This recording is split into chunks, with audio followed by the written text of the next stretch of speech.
গণতন্ত্র পুনঃপ্রতিষ্ঠিত না হলে দেশের অস্তিত্ব সার্বভৌমত্ব হুমকির মুখে পড়বে বলে শঙ্কা জানিয়েছেন বিএনপির ভারপ্রাপ্ত চেয়ারম্যান তারেক রহমান।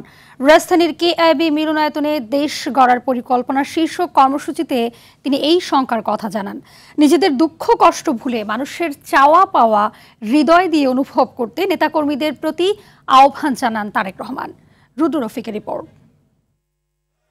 আমাদের সাথে ভার্চুয়ালি সংযুক্ত হয়েছেন জননেতা জনাব তারেক রহমান।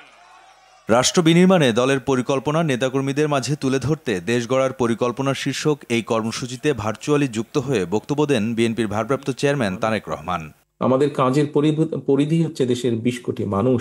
এ সময় নেতাকর্মীদের উদ্দেশ্যে তিনি বলেন, নিজেদের সমস্যার কথা না ভেবে জনগণের কথা ভাবতে হবে। আমি কিন্তু আপনাদের সামনে আজকে বলতে পারতাম যে আমার মা, আমাদের সকলের নেত্রী দেশনেত্রী খালেদা জিয়ার শারীরিক কি অবস্থা, বা এটা বলে আমি আমার নিজের কষ্টের কথাই বলতে পারতাম আপনাদের কাছে।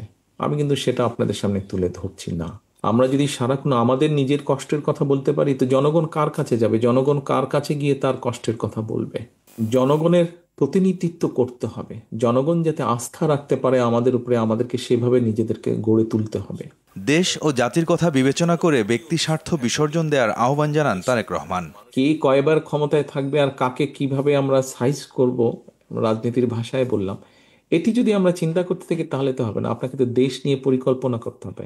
আগামী নির্বাচন কোনো সাধারণ নির্বাচন নয় বলেও সতর্ক করেন তিনি। যত সহজ ভাবছে অ্যাকচুয়ালি নির্বাচনটি তত সহজ নয়। সামনে এই দেশের অস্তিত্ব সার্বভৌমত্ব হুমকির সম্মুখীন হবে, এবং এটা একমাত্র বাঁচাতে পারে গণতন্ত্র। সেই গণতন্ত্রের ভিত্তিকে মজবুত করতে পারেন আপনারা, বাংলাদেশ জাতীয়তাবাদী দলের প্রত্যেকটি মানুষ। যুদ্ধবিধ্বস্ত একটি দেশ গড়তে যেভাবে কষ্ট করতে হয়, সেভাবে নেতাকর্মীদের কাজ করার আহ্বান জানান তারেক রহমান। ইনশাল্লাহ আপনারাই পারবেন আগামী দিনের যে ষড়যন্ত্র আছে সেটিকেও মোকাবেলা করতে। রুদ্র রফিক, RTV, ঢাকা।